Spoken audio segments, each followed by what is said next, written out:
안녕하세요. 날마다 기막힌 정오의 박정우 목사입니다. 오늘도 새로운 하루가 시작이 되었는데요. 주님의 은혜와 평강이 여러분들과 함께 하시기를 주님의 이름으로 기도하겠습니다. 저는 제가 가지고 있는 유일한 취미 중에 하나가 이 사진 찍는 거를 참 좋아합니다. 나중에 시간이 되게 되면 정말 이 사진을 좀 제대로 배우고 싶다 하는 생각이 들기도 하는데요. 이 몇 달 전에 좀 무리를 해서 이 마이크로 렌즈를 하나를 구입을 했습니다. 이 사진을 찍으시는 분도 아시겠지만 이 렌즈 교환식 카메라는 각 렌즈마다 특성이 다 있어요. 제가 이번에 구입한 렌즈는 접사 렌즈라고 해서 우리가 일반적으로 볼 수 없는 아주 세밀한 세계를 볼 수 있는 그런 렌즈였습니다. 지금 보시고 있는 이 사진이 바로 제가 이번에 구입한 렌즈로 찍은 사진들인데요. 일반 렌즈에서는 볼 수 없는 아주 선명하고 또 세밀한 디테일한 부분들을 볼 수 있는 그런 렌즈입니다. 이 렌즈를 사고 나서 제가 한 가지 깨달은 점이 하나 있는데요. 그것은 우리 눈에는 보이지 않지만 존재하는 것들을 새롭게 볼 수 있다는 것이죠. 한마디로 저의 보는 눈을 확장시켜주는 그런 렌즈였습니다. 저는 이것을 생각하면서 에베소서의 말씀을 한번 묵상해 보았습니다. 에베소서의 말씀은요, 복음이라는 것을 마치 이 마이크로 렌즈처럼 확대해서 이 복음이라는 것이 얼마나 위대한 것인지, 그것에 얼마나 깊은 의미가 담겨져 있는지를 우리로 하여금 깨닫게 해주는 아주 귀한 말씀이라고 볼 수 있습니다. 그래서 우리는 어저께 3절 말씀을 통해서 하나님께서 주시는 모든 복 중에 두 가지를 함께 살펴보았잖아요. 첫 번째는 무엇입니까? 하나님의 택하심의 은혜가 있다는 거예요.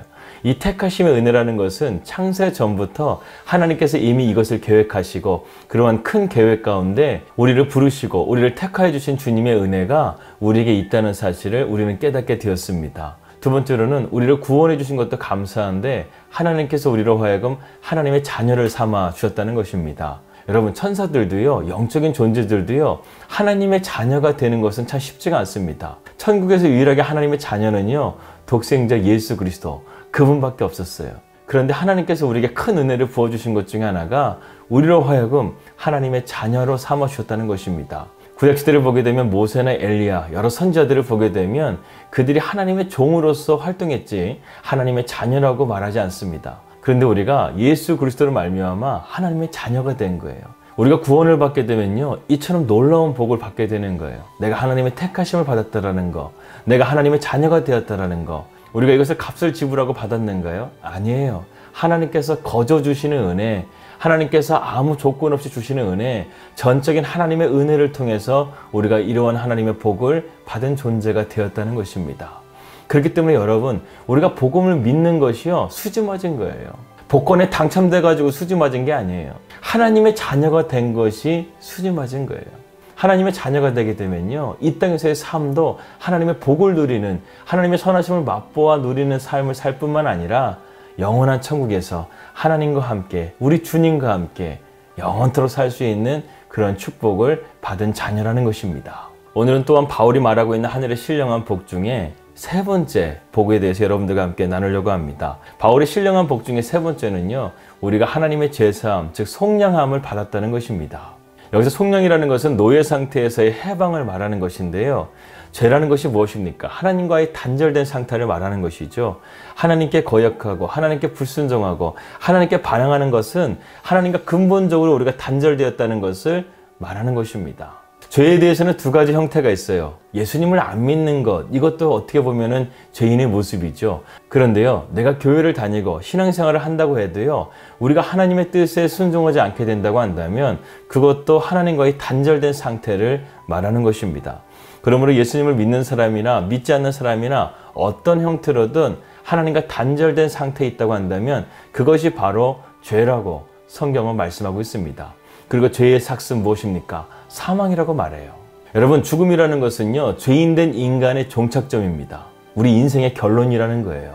인간은 죽을 수밖에 없는 존재예요. 죽음은 우리에게 다양한 방법으로 찾아옵니다. 때로는 질병으로 찾아올 때가 있고 또 고통으로 찾아올 때가 있어요. 때로는 좌절과 온갖 악덕들로 해서요, 죽음의 현상들이 나에게 다가올 수가 있습니다. 여러분, 한번 생각해 보세요. 그러한 죽음 가운데 우리가 둘러싸이고 있다고 한다면 얼마나 답답하겠습니까? 얼마나 두렵고 떨리겠습니까? 그렇기 때문에 죽을 수밖에 없는 우리의 죄의 상태를 해결할 수 있는 유일한 방법은요, 속량밖에 없다는 거예요. 제사함밖에 없다는 것입니다. 여러분, 죄라는 것이 시간이 지난다고 없어질까요? 아니요, 그렇지 않아요. 죄라는 것은요, 영원히 존재합니다. 그리고 세월이 갈수록 더욱더 그것은 분명하고 악취가 난다는 거예요. 나이가 먹게 되면 몸이 여기저기서 삐그덕거리게 되고 몸에서 냄새도 나게 되고 그러한 것들을 우리가 보게 되죠. 죄도 마찬가지예요. 죄를 우리가 가만히 내버려 두게 되면 그것이 골마져서 냄새가 나게 되고 악취가 나게 되고 그리고 결국에는 그것이 나의 삶을 압박하고 결국에는 죽음에 이르게 하는 그러한 결과를 낳게 된다는 것입니다. 성경은요, 이 죄의 문제를 인간의 힘으로는 해결할 수 없다고 결론 짓고 있습니다. 이 죄의 문제는요, 오직 예수 그리스도로 말미암아 속량할 수 있다고 성경은 말하고 있습니다. 예수님이 여기서 피를 우리에게 주시겠다는 것은요, 단순하게 헌혈하겠다는 그런 단순한 의미가 아니에요. 피라는 것은요, 그 죽음을 의미합니다. 이스라엘 유월절에는요, 해마다 큰 제사를 드리잖아요. 이때 제사 때 드리는 양의 숫자가 14만 마리라고 합니다. 그만큼 양의 피로서 자기의 죄를 사했다는 것이죠. 양의 죽음을 통해서 내 죄가 그것과 함께 속죄함을 받는다는 것인데 이것은 일시적인 방편에 불과합니다. 여러분, 내 죄를 놓고 그것을 위해서 양이 죽었는데 그 다음에 우리가 죄를 짓지 않게 될까요? 또 죄를 짓게 된다는 것이죠. 그렇기 때문에 우리는 평생토록 양을 잡아서 내 죄를 회개하게 되는 그러한 번거로운 일들이 계속할 수밖에 없었다는 것이죠. 그 양이나 염소는요, 나를 위해서 죽는 거예요. 그런데 우리 주님께서요, 우리를 위해서, 우리의 죄를 위해서 대신 죽으심을 통해서 우리가 영원한 속량을 받게 되었다는 것, 이것이 바로 구원이고 이것이 바로 복음이라는 것입니다. 그렇다고 한다면 죄사함을 받은 결과가 무엇일까요? 8절에 나와 있습니다. 이는 그가 모든 지혜와 총명을 우리에게 넘치게 하사, 이렇게 말씀하고 있습니다. 예수 그리스도의 피로 말미암아 죄사함을 받은 우리에게 하나님께서 우리에게 두 가지 복을 주시는데 그것이 무엇입니까? 오늘 말씀처럼 지혜와 총명을 넘치도록 부어주신다는 거예요. 여러분, 지혜라는 것은 무엇입니까? 사물을 제대로 보고 판단하는 지적인 능력을 말하는 것이죠. 이것이 좀 더 깊이 들어가게 되면 우리가 하나님의 계시를 바르게 알고 깨닫는 통찰력을 의미합니다. 솔로몬이 하나님께 이것을 구했죠. 이것을 구함을 통해서 하나님께서는 그것을 기뻐하시고 그에게 부귀와 영화도 덤으로 함께 주셨습니다. 그리고 총명이라는 것은 과연 무엇일까요? 이것은 바로 통찰력을 의미합니다. 즉 우리를 바르게 행동하게 하는 총체적인 이해력이나 분별력을 의미하는 것이죠. 따라서 우리가 죄사함을 얻게 되면 하나님은 하나님의 뜻과 계시를 바르게 깨닫게 하는 이런 지적인 능력을 우리에게 주실 뿐만 아니라 그것을 전체적으로 이해하고 분별하는 그런 통찰력도 우리에게 주신다는 것입니다. 그렇기 때문에 죄가 많은 사람은요, 속량을 받지 않았기 때문에 이러한 죄 때문에 정신이 혼미해지거나 지혜가 없고 통찰력이 생기지 않고 염려하고 걱정하고 불안할 수밖에 없다는 것입니다. 그러나 예수 그리스도의 피로 말미암아 속량을 받은 사람에게는요, 하나님의 이러한 지혜와 총명을 주신다는 것이죠. 주님의 영이신 이 성령께서 우리를 지혜와 총명으로 넘치게 하여 주신다는 것입니다. 그러면서 이러한 지혜와 총명을 받음을 통해서 우리가 하나님의 지혜의 깊으신 뜻을, 계시의 말씀을 깨닫게 된다고 오늘 9절과 10절의 말씀에 바울은 말씀하고 있습니다. 그 뜻의 비밀을 우리에게 알리신 것이요, 그의 기뻐하심을 따라 그리스도 안에서 때가 찬 경륜을 위하여 예정하신 것이니 하늘에 있는 것이나 땅에 있는 것이 다 그리스도 안에서 통일되게 하려 하심이라. 하나님께서 이와 같은 지혜와 총명을 주시되 그것을 어떻게 사용하기를 원하십니까? 우리가 지혜와 총명을 받게 되면 하나님의 뜻의 비밀을 깨닫게 된다는 거예요. 성경에 보게 되면 이 비밀이란 단어가 상당히 자주 등장하는 것을 보게 됩니다. 그런데 이것을 우리가 어떻게 할 수 있을까요? 감추었던 이 진리, 신비스러운 하늘의 진리, 이것은요, 성령을 받고 지혜와 총명이 넘치는 사람에게 보여주신다는 것입니다. 그렇다고 한다면 9절에서 말씀하고 있는 하나님의 그 뜻은 무엇을 의미하는 것일까요? 바로 영원히 죽을 수밖에 없는 우리 인간을 구원하고자 하시는 하나님의 신비스러운 비밀을 말하는 것입니다. 그것은 감추어졌던 것인데 조금씩 보여주시기 시작해서 예수 그리스도께서 완전히 우리에게 보여주신 사건이라는 것이죠. 이것을 우리는 한마디로 기업이라는 말로 표현할 수가 있습니다. 하나님의 비밀은요, 온 우주에 있는 모든 내용을 그리스도 안에서 통일되게 하셨다는 거예요. 그 내용이 무엇입니까? 우리를 택하셔서요, 하나님의 상속자가 되게 하셨다는 것입니다. 여기서 말하는 이스라엘은요, 영적인 이스라엘, 하나님의 백성들을 말하는 것입니다. 그렇기 때문에 이방인도 하나님의 기업이라는 것이죠. 하나님은 바울을 택하여 이방인의 사도로 삼으셨잖아요. 바울은 이것이 하나님의 보여주신 놀라운 방법이라고 말하고 있습니다. 그러므로 기업이라는 것은요, 이스라엘뿐만 아니라 하나님을 몰랐던 이방인들까지도 전부 포함하는 하나님의 놀라우신 구원의 계획이라는 것입니다. 율법이라는 짙은 어둠에 깔려져 있는 유대주의 이스라엘 백성들은요, 이것을 아직도 밝히 보지 못하고 있어요. 그것은 그들 스스로 그러한 영적인 커튼을 치고 있기 때문에 그렇습니다. 완고한 이스라엘 백성이라는 말이요, 괜히 나온 말이 아니에요. 하나님께서 오죽하면 이스라엘 백성들, 자신의 백성들을 향해서 완고한 백성들, 목이 곧은 백성들, 교만한 백성이라고 말씀하셨겠습니까? 그들 스스로 장막을 치고 하나님을 받아들이지 않는 거예요. 예수님을 받아들이지 않는 거예요. 그렇기 때문에 그들은 아직도 율법이라는 영적인 짙은 그늘 가운데 살아가고 있다는 것입니다. 아마도 하나님의 재림의 때가 되게 되면요, 제일 억울해할 사람이요, 이스라엘이에요. 그들은 하나님의 장제된 축복을 받은 자들이잖아요. 하나님께 선택을 받은 자들이잖아요. 그런데요, 그들이 하나님께 택함을 받지 못하는 거예요. 버림받았다는 것입니다. 왜? 구원의 유일한 길은요, 예수 그리스도밖에 없기 때문에 그래요. 여러분, 바울이 어떤 사람이었습니까? 자신은 죄인 중에 괴수라고 그는 고백하잖아요. 그런데 주님께서요, 그러한 자신도 속량하심을 통해서 제사함을 주셨다는 거예요. 하나님의 자녀의 특권과 기업을 받을 수 있게 되었다는 것을 그는 다시 한번 이것을 깨닫고요, 오늘 12절의 말씀 보게 되면 바울이 다시 한번 하나님을 찬송하고 있습니다. 아주 벅찬 마음 가운데 하나님께 영광과 감사의 찬송을 올려드리는 것이죠. 이는 우리가 그리스도 안에서 전부터 바라던 그의 영광의 찬송이 되게 하려 하심이라.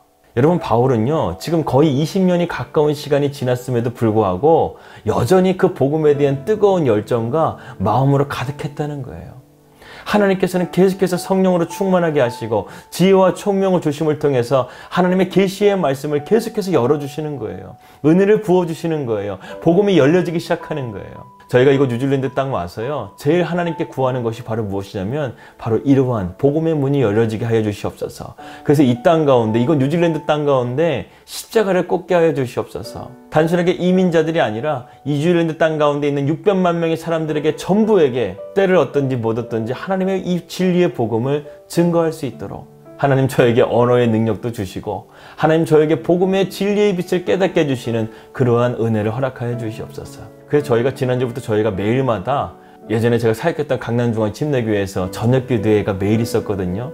그것이 갑자기 제 마음 가운데 뜨겁게 다가오더라고요. 하나님 앞에 매일마다 예배하면서 좀 더 하나님 앞에 우리가 기도하면서 구해보자, 간구해보자, 그런 마음으로 해서요, 저희가 워룸에서 계속해서 헵시바 저녁 기도회라고 해서 매일 기도하고 있습니다. 그 기도의 제목의 첫 번째가 뭔지 아십니까? 하나님 제게 말씀의 빛을 비춰주시옵소서. 진리의 빛을 비춰주시옵소서. 그로 말미암아 진리의 말씀으로 이 땅을 변화시킬 수 있는 하나님의 종으로 나를 사용하여 주시옵소서. 이렇게 기도하고 있습니다.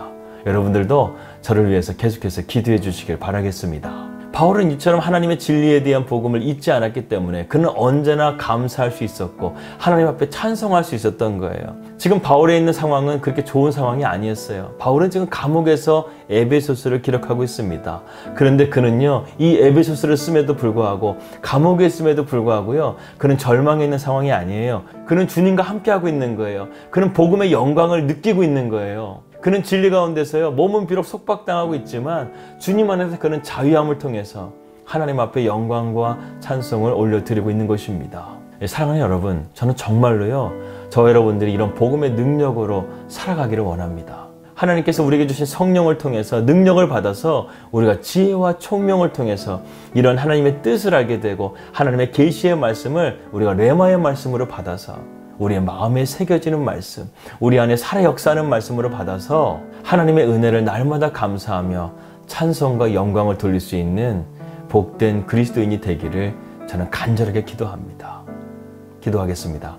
하나님 아버지 감사합니다. 우리에게 이러한 놀라우신 복음을 주신 것을 감사합니다. 이 복음은 놀라우신 하나님의 사랑의 증거이고 우리는 그것을 받을 수 없는 존재였지만 하나님의 은혜로서 우리가 이것을 받았습니다. 우리는 이것을 받을 수 없는 존재였지만 하나님의 은혜로 우리가 이것을 받았습니다. 우리에게 지혜와 총명을 주사 우리가 이것을 깊이 깨닫고 하나님의 뜻에 합한 믿음의 삶으로 나아갈 수 있도록 인도하여 주시옵소서. 우리에게 복음의 능력으로 오늘도 살아갈 수 있는 힘과 능력을 부어 주시옵소서. 예수님의 이름으로 기도하였습니다. 아멘. 오늘도 우리가 복음의 능력으로 힘차게 살아가실 수 있는 저와 여러분들이 되시기를 주님의 이름으로 기도합니다. 평안한 하루 되시고요. 저는 내일 뵙도록 하겠습니다. 우리 믿음으로 승리합시다. 할렐루야.